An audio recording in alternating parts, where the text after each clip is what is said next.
자, 우리가 오늘 은혜를 나누고자 하는 말씀은 요한복음 11장 35절에서 40절의 말씀입니다. 예수께서 눈물을 흘리시더라. 이에 유대인들이 말하되 보라 그를 얼마나 사랑하셨는가 하며 그중 어떤 이는 말하되 맹인의 눈을 뜨게 한 이 사람이 그 사람은 죽지 않게 할 수 없었더냐 하더라. 이에 예수께서 다시 속으로 비통히 여기시며 무덤에 가시니 무덤이 굴이라 돌로 막았거늘 예수께서 이르시되 돌을 옮겨 놓으라 하시니 그 죽은 자의 누이 마르다가 이르되 주여 죽은 지가 나흘이 되었음에 벌써 냄새가 나나이다. 예수께서 이르시되 내 말이 네가 믿으면 하나님의 영광을 보리라 하지 아니하였느냐 하시니 아멘.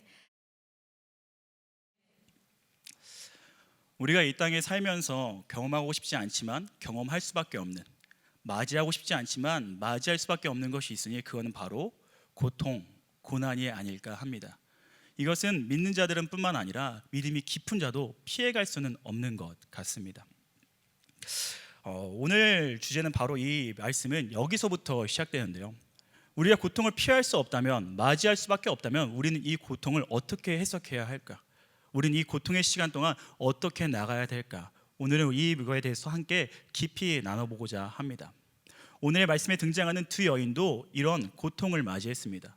그것도 그냥 고통이 아니라 생애 가장 아픈 고통이라고 하는, 생애 가장 큰 고난이라고 하는 사랑하는 이를 잃어버린 고난을 맞이했습니다.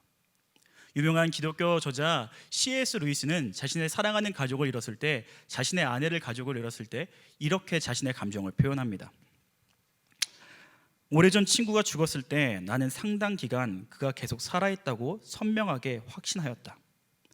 그가 더 높은 단계의 세계에 있다는 것까지 나는 확신하였다. 그러나 나는 C.S. 루이스가 자신의 아내를 부리는 애칭인데요, 나는 H에 대해서 그러한 확신을 100분의 1만이라도 가질 수 있게 해달라고 나는 엎드려 빌었다. 이렇게 믿는 자도 고난을 당하게 되면 고난을 또 당할 수밖에 없는데 힘들 수밖에 없는 것은 사실인 것 같습니다. 유명한 기독교의 전술가인 C.S. 루이소도 100분의 1만큼이라도 정말 나에게 그 확신을 달라고 기도하고 엎드렸다고 합니다. 어쩌면 오늘 또 우리가 함께 나눌 마르다와 마리아도 이런 고통을 지금 맞이하고 있는 것입니다. 우리는 이런 고통을 왜 맞이해야 하는 걸까요? 하나님 우리 가운데 왜 이런 고통을 허락하는 걸까요? 이렇게 열심히 믿고 열심히 예배했는데 왜 크리스천들에게 이런 아픔이 찾아와야 하는 것일까요? 먼저 앞서 말씀드리면요, 오늘 얘기는 이런 고난에 대해서 눈물 짓고 아픔하고 죽음에 대한 그런 무거운 주제는 아닙니다. 왜냐하면 잘 알다시피 마르다와 마리아의 오빠의, 그 죽은 오빠의 이름이 바로 나사로이기 때문입니다. 알다시피 이 이야기는 이 오빠가 나사로이기 때문에 어쩌면 이 이야기는 해피엔딩의 이야기일 것이고 승리의 이야기며 왜 이런 고난을 당한지에 대한 우리에게 이해시켜주는 아주 소중한 본문입니다. 한 발짝 더 나아가게 되면요, 이 예수님께서 나사로를 살리신 이 기적의 이야기는 예수님이 육체를 입고 이 땅 가운데 베푸신 기적 중에 클라이막스라고도 부릴 정도로 아주 대단한 사건이었습니다. 이 사건을 통하여서 사람들은 예수님이 누구인지 더 분명히 정확하게 알 수 있게 되었고, 또한 이 사건을 통하여서 예수님을 따르는 사람들이 굉장히 많아졌습니다. 그런데 또 이 사건을 통하여 예수님은 십자가의 사건으로 들어가시게 됩니다. 이 사건 후에 사람들이 모여서 저 예수를 십자가에 못 박아 죽이자라고 말하기 때문이죠. 그러니까 이 나사로를 살리신 이 사건은요, 큰 그림으로 보자면 예수님께서 한 사람을 살리기 위해 자신이 십자가의 길로 걸어가시는 이야기가 바로 오늘의 이야기입니다. 이 이야기를 통해서 고통당한 두 자매, 그들이 어떻게 왜 이 고통을 맞이했고 어떻게 극복해 나가는지, 그 하나님은 왜 우리에게 고난을 허락하셨고 끝내 우리에게 또 어떤 일을 이루실지 함께 한 절 한 절 살펴보면서 은혜 나누기를 간절히 소망합니다. 이 이야기의 시작은 마르다와 마리아가 하나님 예수님께 사람을 보내며 시작하게 됩니다. 우리 11장 3절 말씀 함께 읽도록 하겠습니다. 함께 읽겠습니다. 이에 그 누이들이 예수께 사람을 보내어 이르되 주여 보시옵소서 사랑하는 자가 병들었나이다 하니. 아마 나사로가 겪었던 병이 그냥 누이들이 조금 간병해서 나아질 병들이면 이렇게 멀리 있는 예수님에게 사람을 보내진 않았을 것입니다. 나사로의 병이 우리가 알다시피 죽을 병이었기 때문에 그 누이들은 예수님을 찾아 사람을 급히 보내게 됩니다. 심지어 예수님께 사람을 보내서 하는 말이 예수님 저희 오빠가 지금 다쳤어요. 이제 병들었어요. 죽을 거예요 라고 말하는 것이 아니라 이렇게 말하게 되죠. 사랑하시는 자가 병들었나이다. 어쩌면 나사로란 이름을 말하지 아니하고 예수님께 사랑하는 자가 지금 병들었습니다 라고 말함을 통하여서 더 철저하게 처절하게 예수님의 도우심과 예수님의 긍휼에 호소하고 있는 장면입니다. 그리고 이 예수님께 호소한 이 마르다와 마리아의 도움을 청해서 예수님이 이렇게 답변을 하십니다. 4절 5절 말씀입니다. 함께 읽겠습니다. 예수께서 들으시고 이르시되 이 병은 죽을 병이 아니라 하나님의 영광을 위함이요 하나님의 아들이 이로 말미암아 영광을 받게 하려 함이라 하시더라. 예수께서 본래 마르다와 그 동생과 나사로를 사랑하시더니. 사랑하신 자가 병들었습니다 라는 소식을 듣고 예수님이 말씀하신 걸 보니까 그 하나님이자 하나님의 아들이자 말씀만 하면 모든 것을 다 이룰 수 있는 그 예수님께서, 모든 상황을 역전할 수 있는 그 예수님께서 뭐라고 말씀하시냐면 그 병은 죽을 병이 아니야. 그리고 그녀들이 예수님께 간청했듯이 예수님이 어떻게 말하면 예수님께서 본래 그들을 사랑하시더니 라고 말하고 있습니다. 이렇게 직접적으로 예수님이 사랑하신다고 표현한 게 그렇게 많지 않은 것 같아요. 직접적으로 이름을 한 명 한 명 부르며 그들을 사랑하시더니. 이것이 어쩌면 마르다와 마리아에게 굉장히 다행스럽게 여겨졌을 것입니다. 굉장히 위로가 됐을 것입니다. 능력의 하나님이 말씀만 하면 모든 걸 일으켰던 그 하나님, 풍랑도 잠잠하게 하고 그렇게 병든 자도 다 살렸던 그 예수님이 우리를 사랑하신다는 그 사실이 다행으로 여겨졌을 것입니다. 그리고 이 병이 죽을 병이 아니라는 그 사실이 굉장히 다행스럽고 굉장히 감사하게 여겨졌을 것입니다. 그런데요, 이 이야기는 생각보다 빠르게 조금 이상하게 흘러가기 시작합니다. 바로 6절 말씀입니다. 함께 읽겠습니다. 시작. 나사로가 병들어함을 듣고 그 계시던 곳에서 이틀을 더 유하시고. 나사로가 병들었다함을 들으시고 그 계시던 곳에서 이틀을 더 유하시고. 이해가 안 됩니다. 첫 번째 이해가 안 되는 것은 사랑하신다고 했는데, 사랑하는 자가 병들었다고 했는데 이틀을 더 유하십니다. 그러니까 이틀을 더 지체하고 있습니다. 원래는 사랑하는 사람이 병들면 우리는 당장 좀 달려가죠. 우리 아이가, 우리 사랑하는 사람이 병들었다고 아프다고 하면 당장 달려가는 게 맞는 이야기인 것 같습니다. 그런데 사랑하신다고 성경에서 분명 써 있는데 이틀을 유하십니다. 또 더 이해가 안 되는 게 또 있습니다. 뭐냐면 예수님께서 분명 죽지 않을 병이라고 말씀하셨는데 우리가 알다시피 나사로는 죽었습니다. 우리는 이거를 어떻게 해석해야 될까요? 예수님이 사랑하신다고 했는데 사랑하는 사람이라면 나올 반응을 예수님이 보이지 않고 있습니다. 죽지 않을 병이라고 했는데 지금 나사로는 죽었습니다. 마르다와 마리아는 어떤 감정을 느끼게 됐을까요? 그보다 절망감은 없을 것 같습니다. 희망을 주었다가 절망을 주는 것만큼 잔인한 일은 없는 것 같습니다. 그런데 오늘 보니까 예수님이 그걸 하고 계세요. 얼마나 충격적이었을까요? 이건 사실 이해가 안 됩니다 하는 정도로 넘어갈 정도는 아닌 것 같습니다. 하나님, 이건 너무 잔인한 일입니다. 하나님, 저에게 이렇게 하시면 안 되는 거 아닙니까? 지금 이렇게 하시는 것은 하나님이 우리 가운데 보여준 그 모습과는 전혀 상반되는 것 같습니다. 지금 이렇게 하나님께 호소해도 모자랄 것 같습니다. 그리고 우리도 믿음에 살아갈 때 이런 경험을 종종 하는 것 같습니다. 하나님, 저희한테 이러시면 안 되잖아요. 하나님, 사랑의 하나님이라고 말했잖아요. 하나님 말씀만 하시면 모든 게 다 해결이 되잖아요. 하나님, 능력의 하나님이잖아요. 그런데 왜 저희 문제 가운데 찾아오지 않고 계시는 거죠? 하나님께 부르짖는 자의 음성을 듣는다고 하셨는데 왜 내 음성은 안 들으는 것만 같죠? 이게 하나님의 영광을 위한 것인가요? 하나님 믿고 따르겠는데 왜 우리는 아픔과 고난과 고통을 마주해야 하는 거죠? 혹시 이렇게 외치고 싶은 상황을 겪고 계신 성도님들 계십니까? 저도 예전에 이런 상황을 경험해 본 적이 있습니다. 이런 상황을 경험해 보니까요, 내가 회개하지 않은 문제가 있었나 막 회개할 거를 막 찾기 시작합니다. 내가 이런 걸 회개하지 않았구나, 내가 하나님께 이런 죄를 지었구나 라고 하면서 막 회개하기 시작합니다. 근데 회개를 다 하고 하나님께 정말 감사 예배를 다 드렸는데도 문제가 여전히 남아있는 거예요. 하나님께 이렇게 기도하기 시작했습니다. 하나님, 제가 기억 안 나는 죄까지 기억나게 좀 해주세요. 정말 그렇게 떠올려 주시더라고요. 그러고 또 회개 기도했습니다. 그런데 문제가 여전히 해결되지 않는 거예요. 하나님, 제가 기억나지 않는 것까지라도 제가 다 회개합니다. 그렇게 부르짖고 외쳤는데 그래도 하나님이 제가 겪고 있는 문제 가운데 찾아와 주시지 않는 것 같은 거예요. 심지어 예전에는 찾아오신 적도 있는데, 심지어 예전에는 놀라운 감독과 놀라운 일들을 내 삶 가운데 이루어주신 적도 있는데 하나님이 왜 지금은 등을 돌린 것 같지? 이런 순간을 경험할 때 정말 답답합니다. 하늘이 무너질 것만 같습니다. 내가 의지할 수 있는 건 예수님밖에 없었는데, 이 상황을 해결할 수 있는 건 예수님밖에 없는 것 같은데 예수님 왜 내 상황 가운데 등을 돌리고 있는 것 같지? 아마 지금 마리아와 마르다는 지금 그걸 경험하고 있는 것 같습니다. 하나님 왜 이틀을 주저하셔서 우리 오빠가 죽은 거죠? 하나님 이걸 영광을 위한 거라 그랬는데 왜 지금 이게 영광인가요? 외치고 싶은 마음이 굴뚝 같을 겁니다.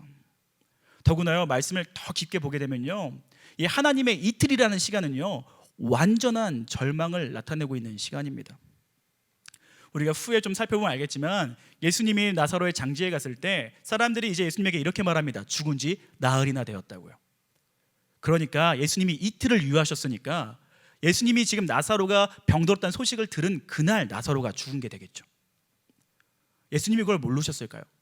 우리가 아는 예수님이라면요, 그 소식을 듣자마자 예수님의 신비함으로 나사로 가운데 찾아가서 손을 얹고 기도해서 그를 낫게 할 수도 있었을 것입니다. 예수님의 능력으로서 아니면 정말 뿅 하고 나사로를 앞에 나오게 하고 병을 치료했을 수 있겠습니다. 아니면 백부장의 하인을 치료했듯이 그 자리에서 병을 나았다라고 말해도 되었을 것입니다. 그런데 굳이 아무것도 하지 않고 이틀을 지체하고 있습니다. 이것은요 사실 그 당시 민간 신앙의 기초에서 예수님이 반응해 주신 것입니다. 당시 그 지역에 살았던 사람들은 많이들 이렇게 생각했습니다. 죽은 자들이 죽은 다음에 사흘 동안은 그 육체 가운데 머물러 있다고요. 그 육체 가운데 머물러 있다가 한 사흘쯤 되어서 몸에서 냄새도 나고 얼굴 색도 변하면 아, 내가 다시 육체 가운데 들어갈 수 없겠구나 라고 돼서 영혼이 떠나간다고 그 지역 가운데 많은 사람들이 그렇게 생각하고 있었습니다. 즉 예수님이 굳이 이틀을 머무신 이유는요, 어떠한 사람도 그 누구도 희망이 없다는 것을 선사해주고 싶었던 것 같습니다. 어떤 사람도 나사로가 살 수 있었어 라고 말할 그 일체의 가능성을 다 없애버린 겁니다. 다른 사람뿐만 아니라 마르다와 마리아에게도요, 회생의 가능성 0%를 만들어 놓으신 것입니다. 즉 하나님은요, 이 하나님의 이틀은 하나님이 깜빡하신 시간이 아니고요, 하나님이 너무 바빠서 놓쳐버린 시간이 아니라 하나님이 굳이 의도적으로 만드신 시간입니다. 굳이 의도적으로 마리아와 마르다 그 나사로에게 고난을 경험하게 한 시간이 아니, 고난을 당하도록 만드신 시간인 것입니다. 왜 그랬을까요? 왜 그랬을까요? 계속 이 질문하는 것 같아요. 왜 이런 고난을 당해야만 했을까요? 하나님은 굳이 왜 이런 시간을 만들어 가면서까지 그들에게 아픔을 선사했을까요? 그들을 미워해서였을까요? 그들을 싫어해서였을까요? 아니요, 성경은 계속해서 오해할까 말합니다. 예수님이 본래 그들을 사랑하였더라. 사랑하였더라. 우리가 생각하는 사랑의 반복과 다른 걸까요? 말씀을 살펴보면 살펴볼수록 더 이해가 안 되는 것 같습니다. 때로 우리가 고난을 경험할 때처럼 말이죠. 그런데요, 사랑하는 성도 여러분, 우리가 이 하나님의 이틀이라는 그 고난의 시간이 이해가 안 되고 고통스럽고 아픈 것은 사실이지만 이것이 하나님의 저주요, 하나님의 외면이요, 하나님의 괴롭힘이 아니라 하나님이 오히려 우리에게 복되게 하시기 위해서, 우리를 하나님과의 깊은 관계로 초대하기 위해서 쓰시고 있는 시간인 줄 믿는 우리 되기를 간절히 소망합니다. 그것을 어떻게 하냐고요? 이제 계속해서 말씀을 살펴보면 그 이유가 하나씩 드러나게 됩니다. 그런데 여기서 잠깐 우리가 짚고 넘어가야 될 것이 있는데, 수많은 사람들이 여기서 그냥 책을 덮어버린다는 것입니다. 만약 여기서 하나님의 이틀의 시간을 보고 이해가 안 된다면서 성경을 덮어버리면요, 그냥 하나님을 완전히 오해하고 끝나버리는 것과 같습니다. 마치 신데렐라 이야기를 처음에 좀 읽고 신데렐라는 참 불쌍한 아이야 라고 덮어버려서 후에 신데렐라가 공주가 됐다는 그런 소식을 전혀 모르는 것처럼요.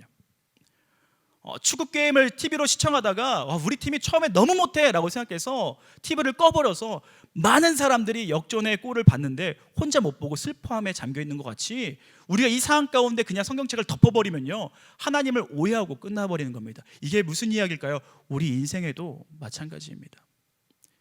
우리 인생 가운데 하나님이 때로 하나님의 이틀이라는 시간을 사용할 때가 있는 것 같습니다.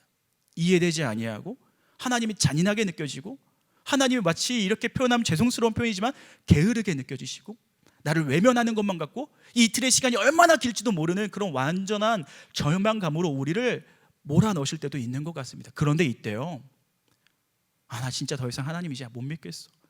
어떻게 하나님이 이렇게 살아계시다고 말할 수 있겠어? 라고 우리의 인생의 책을 덮어버리면요, 거기서 우리는 끝나는 겁니다. 그만큼 안타까운 사건도, 그만큼 아쉬운 상황도 없는 것입니다. 사랑하는 성도 여러분, 때로 하나님의 방법이 이해되지 않더라도, 하나님의 우리 인생 가운데 펼치시는 그 이야기가 정말 답답하고 힘들지라도, 이해가 안 되지라도 우리가 믿고 있는 그 하나님의 선하심, 하나님의 인자하심, 하나님의 영원하신, 하나님의 사랑하심, 그 사랑 많으심을 의지하여 끝까지 우리 인생의 책을 읽어 나가는 우리 되기를 간절히 소망합니다. 그때 오늘 이 사건의 끝에 맞이하는 영광을 맛보게 되는 것입니다. 책을 덮지 맙시다. 이해되지 않는 그 이틀의 시간 가운데도 그럼에도 불구하고 하나님 붙들고 살아가는 저와 여러분 되기를 간절히 소망합니다. 이제 역전의 후반전 내용을 함께 시작하게 되면요, 이 후반전 시작은 예수님께서 나사로의 그 장지에 찾아가면서부터 시작되게 됩니다. 예수님이 이제 제자들에게 이렇게 말합니다. 얘들아, 우리 나사로에게 있는 대로 가자. 그러자 제자들이 어떻게 했을까요? 와, 좋아요 했을까요? 근데 성경을 보니까 아니에요. 제자들이 다 반대합니다. 예수님, 가지 맙시다. 거기서 우리를 돌치려는 사람들이 있었잖아요. 가지 맙시다 라고 말합니다. 그러자 예수님 뭐라고 말하면, 아니, 나사로가 잠들었다. 그러자 제자들이 뭐라고 말하면, 알아서 좀 일어나겠죠. 그러면 깨어나겠죠 라고 말합니다. 그러자 예수님은 더 분명히 이렇게 말씀하십니다. 14절 말씀입니다. 함께 읽겠습니다. 시작. 이에 예수께서 밝히 이르시되 나사로가 죽었느니라. 예수님은 이미 나사로가 죽어 있다는 그 사실을 알고 있었습니다. 어쩌면 당연한 이야기겠죠. 하나님의 이틀을 하나님이 예수님께서 의도적으로 베푸신 거기 때문에 나사로가 죽었다는 것도 알고 있었을 것입니다. 근데 여기서 주목하고 싶은 건 뭐냐면요, 예수님께서 나사로가 죽어 있다는 것을 알고 있다는 그 사실을 마르다와 마리아는 아마 몰랐을 것입니다. 수많은 사람들이 그렇게 오해합니다. 하나님은 내 고통을 모를 거야. 하나님은 지금 이 아픔을 모르고 계셔. 심지어 어떤 사람들은 이렇게 말합니다. 하나님이 이 세상을 창조한 건 맞아. 그런데 이 사람들 1, 2, 3 가운데 관심이 없으셔. 마치 시계를 만들어 놓고 그 시계가 알아지 가듯이 하나님 만들어 놨지만 그냥 냅두시는 거야. 바라보지 않아. 아니면 때로는요, 우리가 겪고 있는 고난이 너무 아파서 하나님이 내가 이렇게까지 아픈지는 모를 거야. 나사로가 굉장히 병들어서 힘들어하는지만 알 거야. 죽은지까지는 모르실 거야. 그런데요, 아닙니다. 하나님은 당신이 사랑하는 자가 어떤 일을 경험하고 있는지 분명히 아십니다. 바로 아십니다. 그리고 하나님의 타이밍에 오늘처럼 어떠한 핍박이 있어도, 어떠한 상황이 있어도 하나님의 타이밍에 정확히 그 사람을 찾아 걸어가십니다. 우리 인생에도 마찬가지로요. 그리고 그 걸어가시기 위해서 제자들에게 한 말씀을 하시는데, 이 말씀이 어쩌면 하나님의 이틀을 바로 설명해주는 그 해답일 것입니다. 15절 말씀 우리 함께 읽겠습니다. 시작. 내가 거기 있지 아니하는 것을 너희를 위하여 기뻐하노니 이는 너희로 믿게 하려 함이라. 그러나 그에게로 가자 하시니. 조금 더 쉽게 이해할 수 있게 쉬운 성경으로 제가 한번 버전을 준비한다면 쉬운 성경으로 한번 읽도록 하겠습니다. 시작.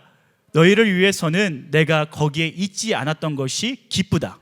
이것은 너희들이 믿을 수 있도록 하기 위함이다. 그러나 이제 나사로에게 가자. 지금 예수님께서 이 말을 제자들에게 하고 있는 것입니다.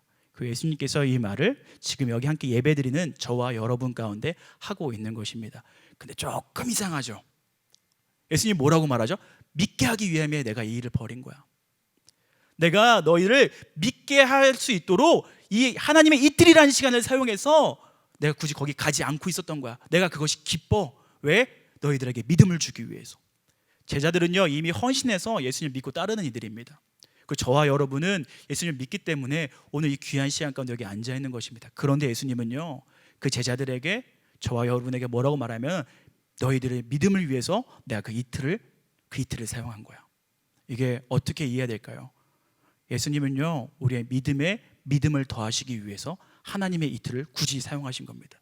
우리의 믿음의 성장과 우리 믿음의 확장을 위해서 하나님은 그 하나님의 이틀을 굳이 우리 삶 가운데 베풀고 있으신 것입니다.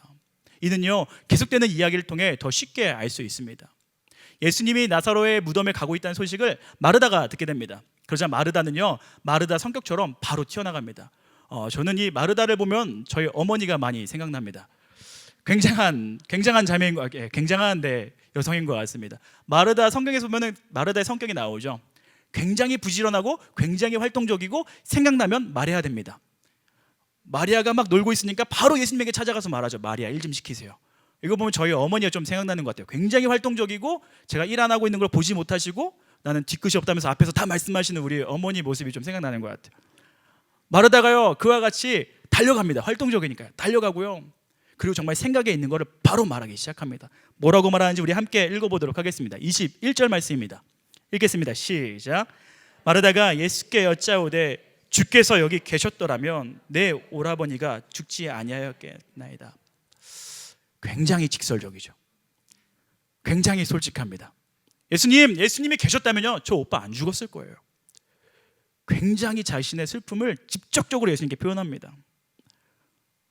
이 말씀을 근데 보면요, 자세히 보게 되니까 마르다에게 확실한 믿음 하나는 있었습니다. 뭐죠? 예수님이 계셨다면 이 병은 고쳐졌을 거야. 그러니까요, 예수님은 이 병을 고칠 수 있었어 라는 확실한 믿음이 있었습니다. 그런데요, 거기까지였습니다. 딱 거기까지. 후에 이제 그 다음 절에 보면 마르다가 그래도 지금이라도 예수님 왔으니까 무슨 일을 할 줄 제가 압니다 라고 고백하지만 이후에 그녀의 말과 행동을 보면요, 그냥 뭔가 앞에 너무 직접적으로 말한 것을 수습하기 위한 말투 같은 걸로 느껴집니다. 마르다는요, 예수님이 우리 오빠를 고칠 수 있었다는 것은 확실한 믿음이 있었지만 거기까지였습니다. 예수님 끝났어요. 근데 우리 오빠 죽었거든요. 이후에는 예수님 능력이 통하진 않아요.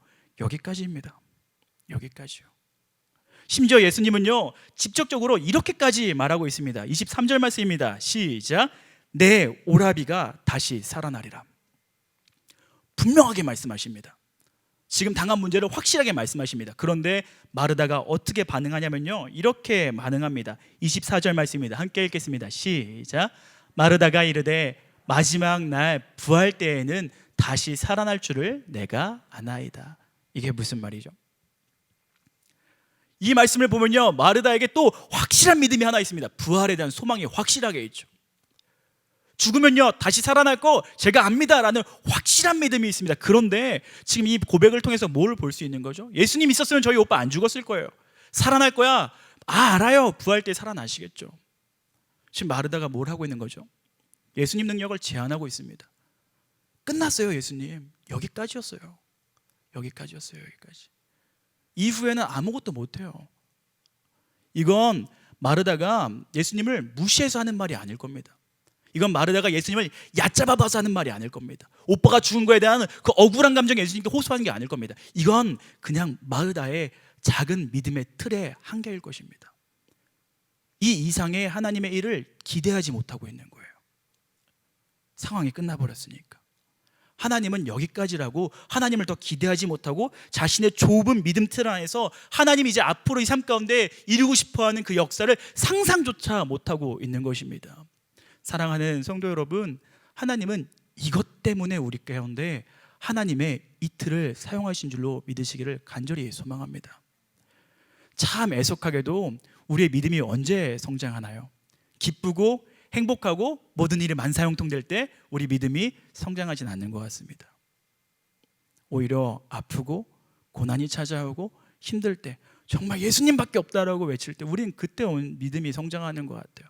예수님은요, 그걸 위해서 나 여기까지 아니야. 내가 더 큰 일을 너 삶 가운데 해낼 수 있어. 너 지금 문제 만났지? 나 이 문제보다 더 큰 게 바로 나야 라고 말하고 싶어서 예수님은요, 하나님의 이 틀을 우리 가운데 계속해서 사용해주고 있는 것입니다.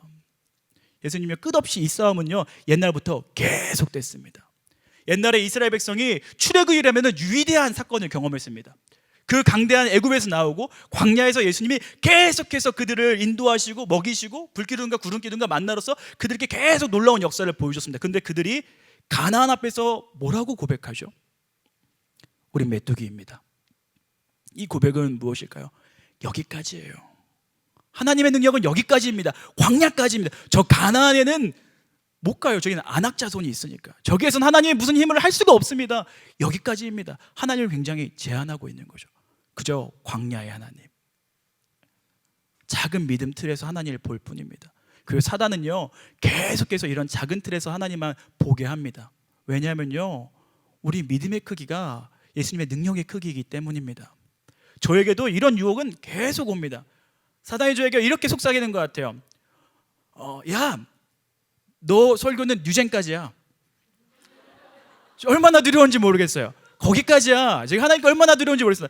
하나님, 제가 뉴젠에서 그래도 설교하면 애들이 막 그래도 기도도 열심히 하고 이런 게 있었는데 불안한 거예요.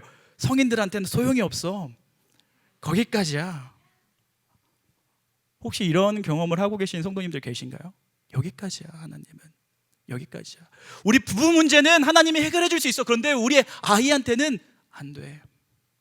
거기까지야. 거기까지. 우리 가족의 문제는 하나님이 해결해 줄 수 있는 것 같아. 그런데 내 사업장의 문제는 하나님이 해결하지 못하는 것 같아. 내 이 문제는 하나님이 해결해 주셨는데 여기까지는 하나님이 해결하지 못하는 것 같아. 가나안 앞에 이스라엘 백성처럼, 지금 나사로의 죽음 앞에 마르다처럼, 하나님, 천국 가면 천국 갈 수 있는 거 알아요. 저희가 죽고 나서 천국을 가겠죠. 그런데 이 땅에서는 천국을 못 누릴 거예요.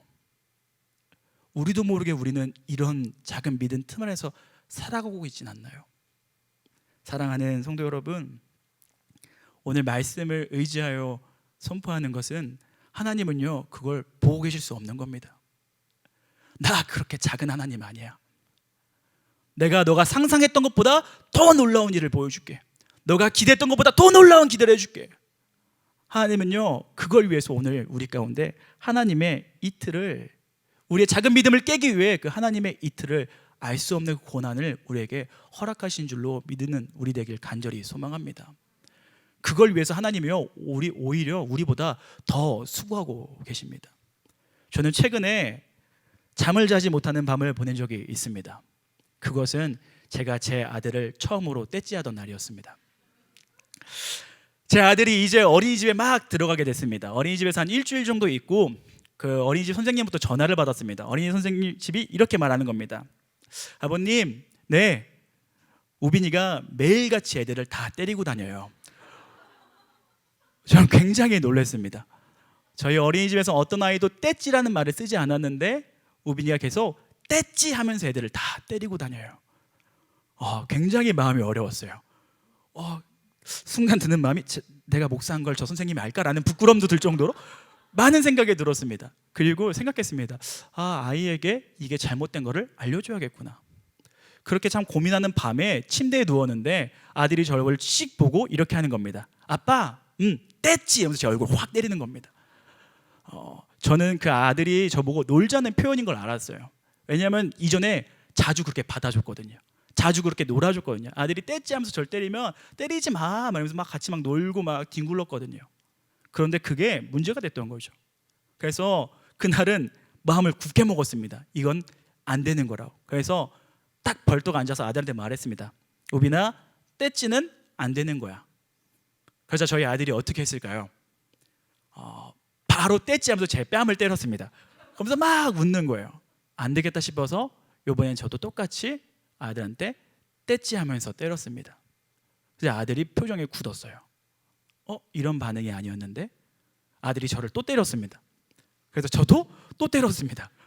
떼찌 하니까 아프지? 이렇게 하면 안 되는 거야. 그런데 아들이 장난인 줄 알고 저를 또 때리는 거예요. 그래서 안 되겠다 싶어서 엉덩이를 세게 저도 똑같이 떼찌 하면서 때렸습니다.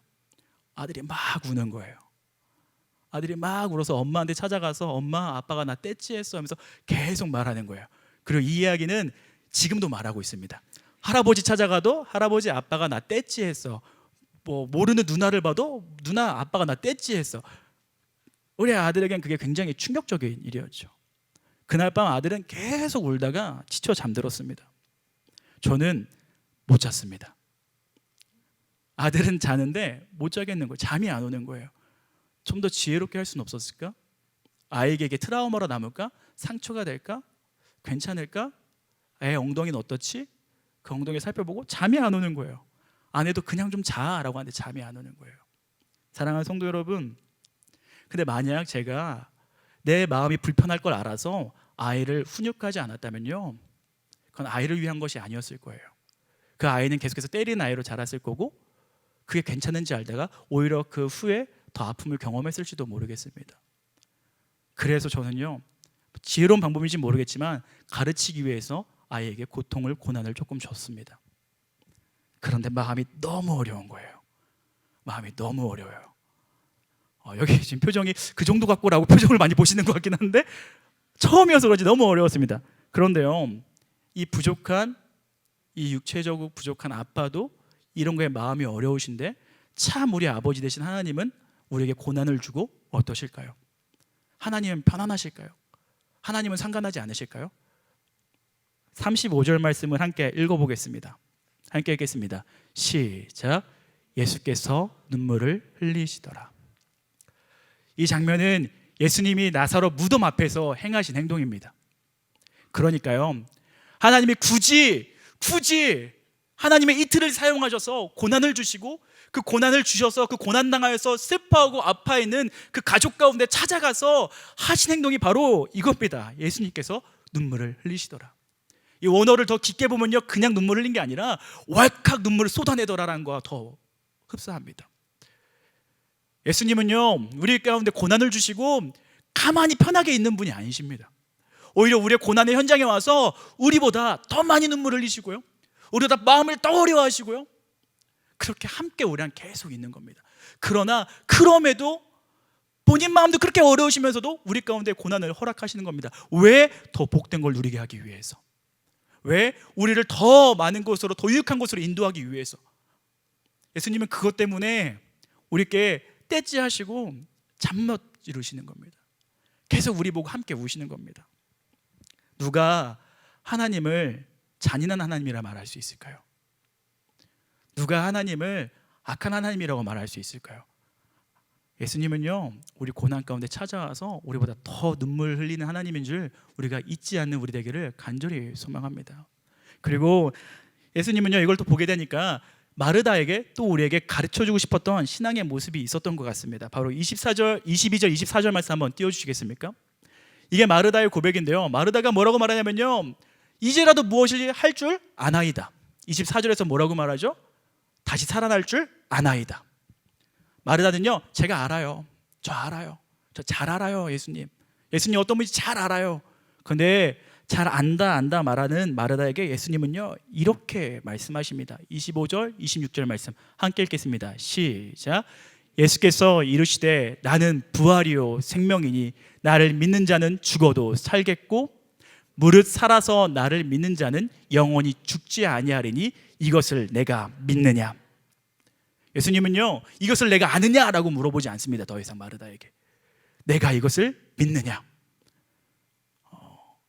지금 예수님은 마르다에게 아는 믿음에서 고백하고 시인하는 믿음으로 인도하고 있는 것입니다.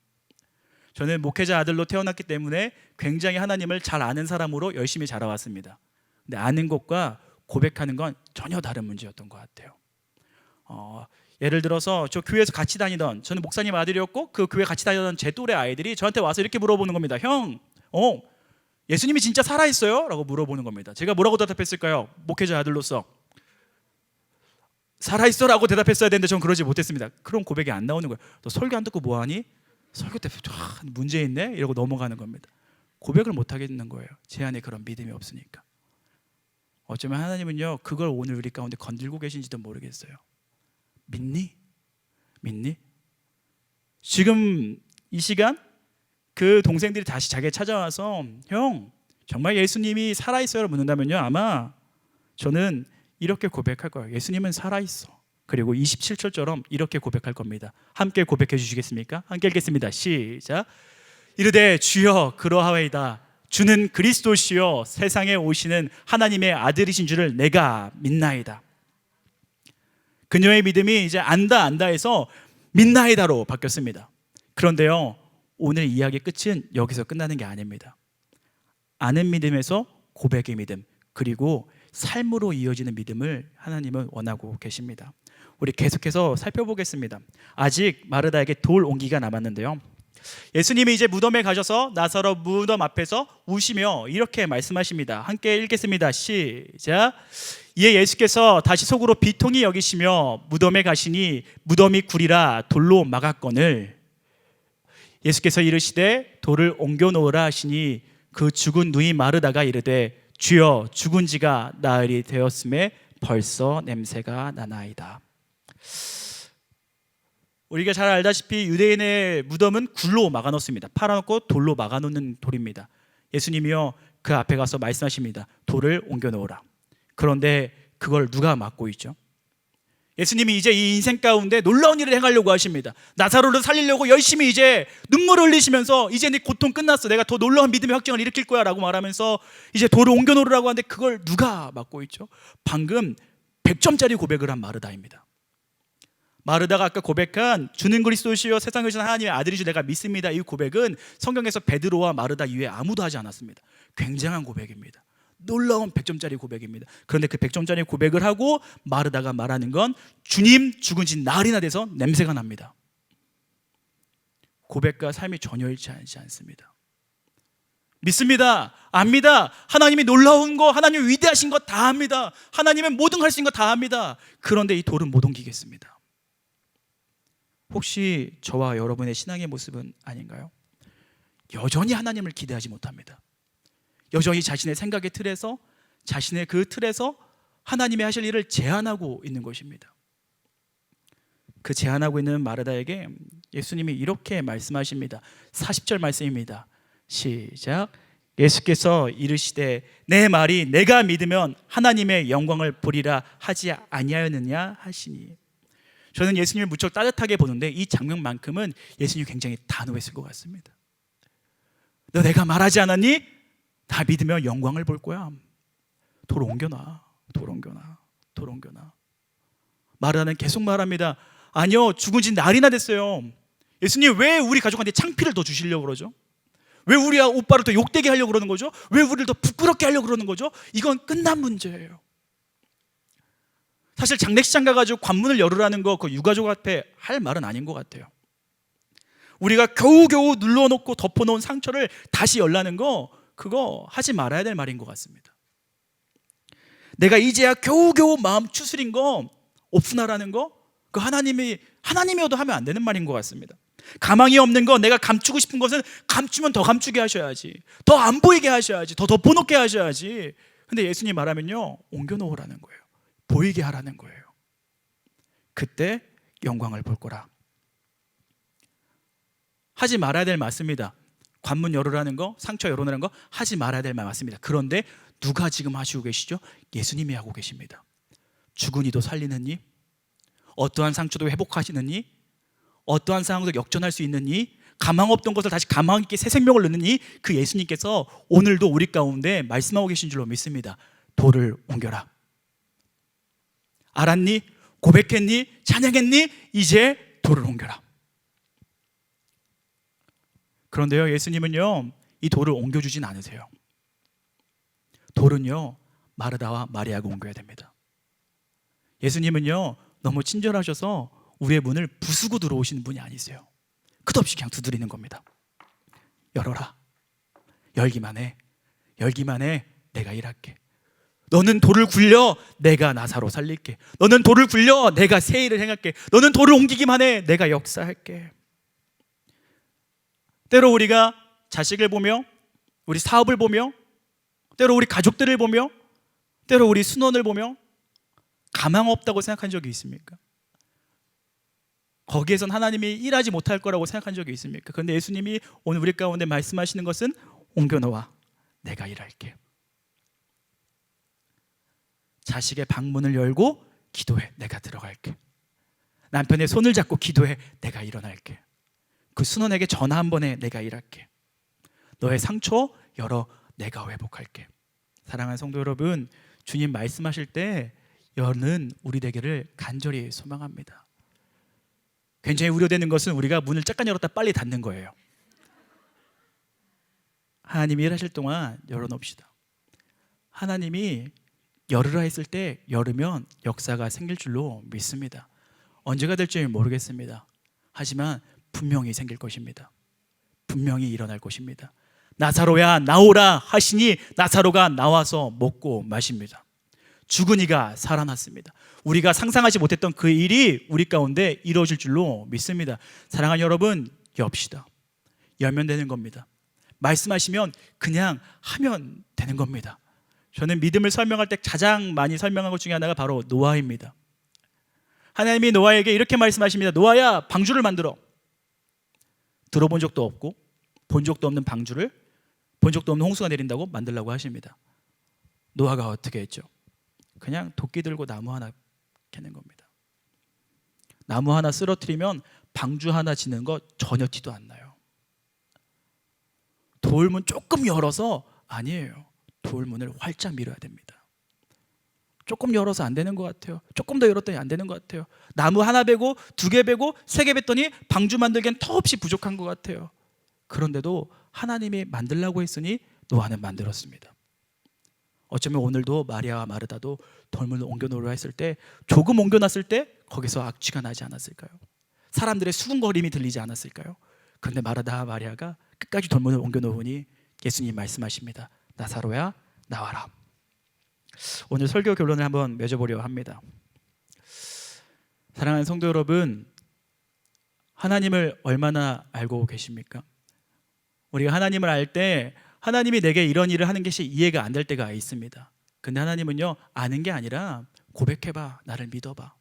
하나님, 제가 알기로는요 하나님은 사랑의 하나님이라고 그러셨습니다. 제가 알기로는요 하나님은 신실하고 선하다 했는데, 제가 알기로는 이랬는데 하나님 내게 이렇게 하시는 거 보니까 아닌 것 같아요 라고 혹시 마음이 들 때가 있으신가요? 근데 그때 멈추지 않고 고백하는 우리 되기를 간절히 소망합니다. 너는 내게 부르짖으라, 내가 응답하겠고 크고 은밀한 일을 내게 보이리라. 고백해, 보일 거야. 그리고 고백하고만 끝나는 것이 아니라 오늘 삶에서 돌을 옮겨놓는 역사가 우리 삶 가운데 넘쳐나기를 간절히 소망합니다. 사랑하는 성도 여러분, 압니다. 예수님을 믿었는데, 예수님 믿고 따르기로 결정했는데 하나님, 왜 저에게 이런 고난이 찾아오는 거죠? 이해가 되지 않습니다. 끝나버린 것 같습니다. 망한 것 같습니다. 그러나요, 하나님은요 그 자리에 함께 울고 계셨습니다. 나 너 한 번도 잊은 적 없어. 난 너 한 번도 너와에 떨어진 적 없어. 나는 여전히 너와 함께 있어. 예수님은 눈물 흘리면서 우리에게 계속 두드리고 계신 겁니다. 열어. 너의 작은 믿음의 틀을 열어. 내가 확장시킬게. 보여줄게. 역사할게. 우리 이 찬양 함께 하시면서 우리 하나님의 사랑을 함께 경험하고 또 고백하며 그 앞에 또 부르짖으며 삶으로 이어지기를 간절히 소망합니다.